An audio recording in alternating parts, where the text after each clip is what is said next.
Hello दोस्तों, आप सभी का ऑल राउंड नॉलेज में स्वागत है। और आज का वीडियो शुरू करने से पहले मैं आप लोगों से कुछ बातें कहना चाहूँगा। दोस्तों, हर कोई इंग्लिश बोलना चाहता है, हर कोई इंग्लिश सीखना चाहता है, लेकिन कुछ लोग ही सीख पाते हैं क्योंकि वो डिवोटेड होते हैं और लगातार मेहनत करते हैं। And if you take break from learning English, यदि आप लर्निंग इंग्लिश से ब्रेक ले लेते हैं तो आप नहीं सीख पाएंगे। And you will find that your level decreases, आपको लगेगा कि आपका लेवल जो है वो डिक्रीज हो रहा है। And if your hard work is going on, यदि आपकी कड़ी मेहनत जारी है, then you will find that your level is increasing, तो आपको लगेगा कि आपका लेवल जो है इंग्लिश का वो बढ़ रहा है।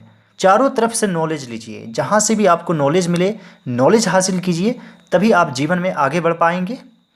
और इसी बात के साथ आज का हम लोग एक्सरसाइज शुरू करते हैं। आज का एक्सरसाइज काफ़ी इंटरेस्टिंग है और इसमें जो है प्रेजेंट परफेक्ट कंटिन्यूअस टेंस जरूर शामिल है सभी सेंटेंसेस में, और इसके अलावा भी कुछ और भी टेंस शामिल है, तो थोड़ा सा एडवांस्ड है लेकिन इजी है। मैं आप लोगों को एक एक चीज़ बताऊंगा, तो आप लोग सभी इस वीडियो को अंत तक जरूर देखिएगा। और यदि आप लोग मेरे चैनल पर नए हैं तो मेरे चैनल को ज़रूर सब्सक्राइब भी कर लीजिएगा। आप बरसों से कोशिश कर रहे हैं लेकिन आपको सफलता नहीं मिली है, तो आप बरसों से कोशिश कर रहे हैं यानी कि कुछ कोशिश कर चुके हैं और अभी तक कोशिश कर रहे हैं, तो यह किस टेंस में है? Present perfect continuous tense. इसमें हैज़ बीन और हैव बीन लगता है। यहाँ पर सब्जेक्ट यू है तो यू हैव बीन होगा। लेकिन आपको सफलता नहीं मिली है, तो लेकिन आपको सफलता नहीं मिली है यह किस टेंस में है? प्रेजेंट परफेक्ट टेंस में।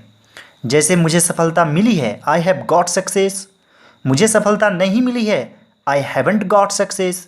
तो यहाँ पर हो जाएगा आप वर्षों से कोशिश कर रहे हैं, you have been trying. You have been trying. वर्षों से कोई निश्चित समय नहीं है इसलिए फोर लगेगा, 4 years। बट लेकिन आपको सफलता नहीं मिली है, यू हैवंट या हैव नॉट गॉट सक्सेस, या फिर हैव नॉट सक्सीडेड भी लिख सकते हैं।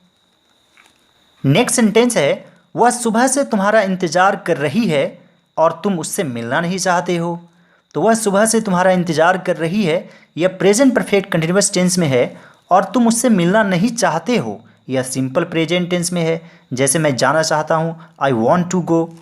तो वह सुबह से तुम्हारा इंतजार कर रही है, यहाँ पर हो जाएगा सी। फीमेल है तो सी हो जाएगा, she has been waiting for you.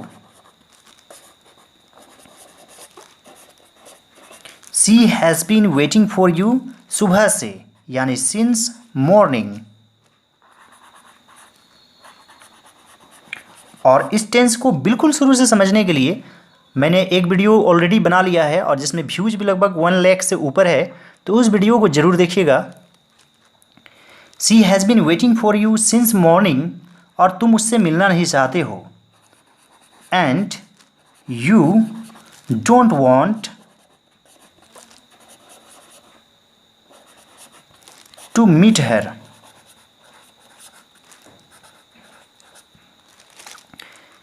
She has been waiting for you since morning and you don't want to meet her. आपकी सरकार बरसों से क्या कर रही है? तो यह किस टेंस में है? प्रेजेंट परफेक्ट कंटिन्यूअस टेंस में। यदि कहीं पर भी समय दिया हुआ रहे तो आप समझ जाएंगे कि वह प्रेजेंट परफेक्ट कंटिन्यूअस टेंस में है। तो आपकी सरकार बरसों से क्या कर रही है? तो यहाँ पर क्वेश्चन वर्ड क्या है? क्या। तो सबसे पहले लिखेंगे क्वेश्चन वर्ड व्हाट। आपकी सरकार, what has your government, What has your government been doing? बिन को हमेशा सब्जेक्ट के बाद रखेंगे। बरसों से कोई निश्चित समय दिया हुआ नहीं है इसलिए 4 यूज करेंगे, 4 years। What has your government been doing for years? तुम सुबह से टीवी ठीक करने की कोशिश कर रहे हो और अभी तक ठीक नहीं कर पाए हो। तो यहाँ पर है सुबह से समय दिया हुआ है, इसलिए यह किस टेंस में है? प्रेजेंट परफेक्ट कंटिन्यूअस टेंस में। यानी वह सुबह से टीवी ठीक कर रहा है तो कुछ काम वो सुबह से कर रहा है और अभी तक कर रहा है, यानी फिनिश नहीं हुआ है। कुछ काम परफेक्ट हो गया है और कुछ काम कंटिन्यू है, इसलिए यह प्रेजेंट परफेक्ट कंटिन्यूअस टेंस में है। तुम सुबह से टीवी ठीक करने की कोशिश कर रहे हो। You have been trying to, mend means होता है ठीक करना, मेंड द टीवी, और अभी तक तुम नहीं कर पाए हो। And you have not got success till now, या सो फार भी लिख सकते हैं, so far.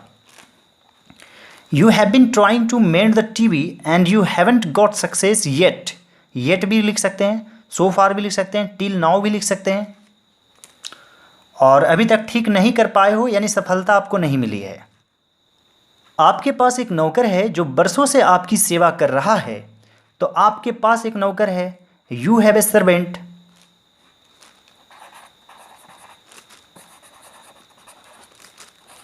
You have a servant, जैसे आपके पास एक कलम है, यू हैव ए पेन, उसी प्रकार यू हैव अ सर्वेंट जो बरसों से आपकी सेवा कर रहा है। तो जो के लिए यहाँ पर लिखेंगे हु, और व्यक्ति एक है तो हैज़ बीन लगा देंगे। हु हैज़ बीन सर्विंग, सर्व में सेवा करना होता है तो यहाँ पर सर्विंग हो जाएगा। Who has been serving you, बरसों से, 4 years। You have a servant who has been serving you for years. वे 10 बजे से दौड़ रहे हैं इसलिए वे थक गए हैं। तो वे 10 बजे से दौड़ रहे हैं, वे मतलब इज्जत से बोल रहे हैं, लेकिन यहाँ पर ही होगा, वह के लिए वे यूज हुआ है।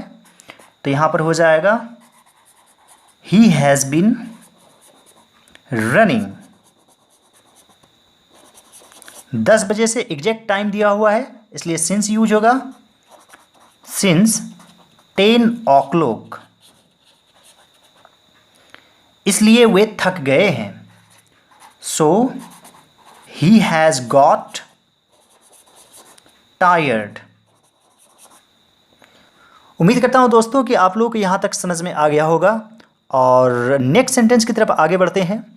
तुम्हारे पास कुछ नहीं रहेगा क्योंकि तुम बरसों से धन बर्बाद करते रहे हो। तो यहाँ पर तुम्हारे पास कुछ नहीं रहेगा, You will have nothing.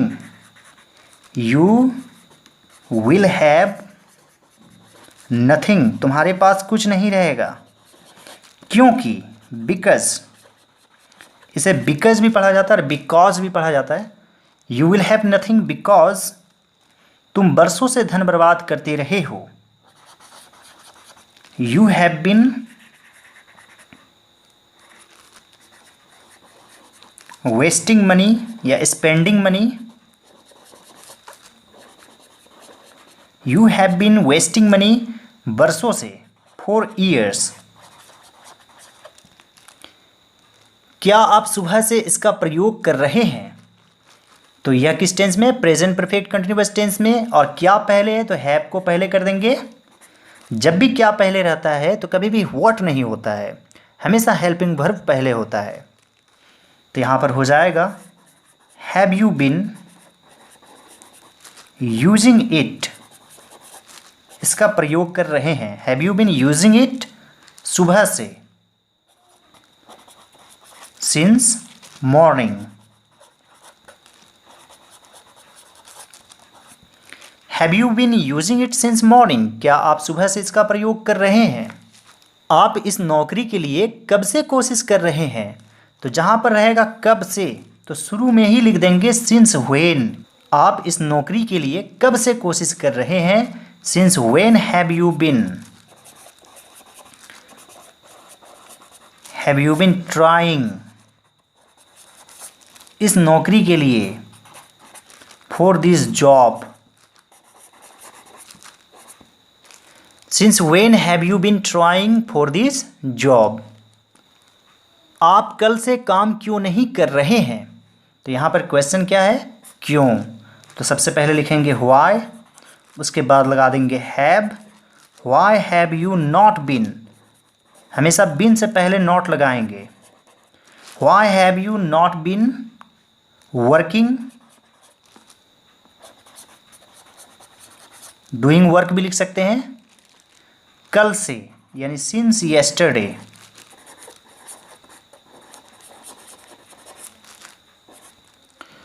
वह कई दिनों से अपना चश्मा क्यों नहीं लगा रहा है? तो यहाँ पर क्यों है क्वेश्चन वर्ड, तो सबसे पहले लिखेंगे वाई। वह है यानी ही के साथ हैज़ लगता है। Why has he not been. पहनना यानी putting on his spectacles.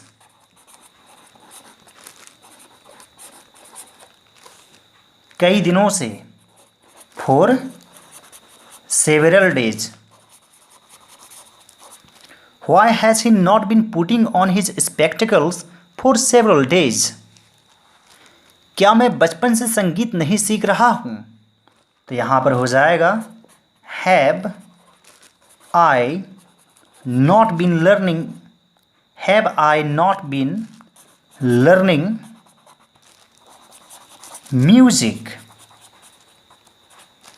since childhood या since my childhood यानी अपने बचपन से।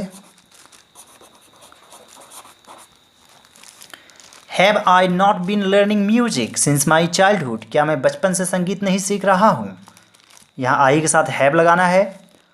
और आप लोगों को एंड स्क्रीन के रूप में इसका पहला पार्ट देखने को मिलेगा, तो इस पर डायरेक्टली क्लिक कीजिए तो बिल्कुल शुरू से सीखेंगे। और उसमें बहुत सारे व्यूज़ भी हैं, आप लोग पसंद भी कर रहे हैं। और दोस्तों इसी तरह से खास अंदाज में इंग्लिश सीखने के लिए आप लोग सभी मेरे चैनल को जरूर सब्सक्राइब कर लीजिए। And never miss any videos from all round knowledge. All round knowledge से आपको जो भी वीडियोज़ मिलता है तो उस वीडियो को आप कभी मिस नहीं करें, सभी वीडियोज़ को जरूर देखिए। All right dear students and friends, thanks for watching, have a great day, enjoy your self.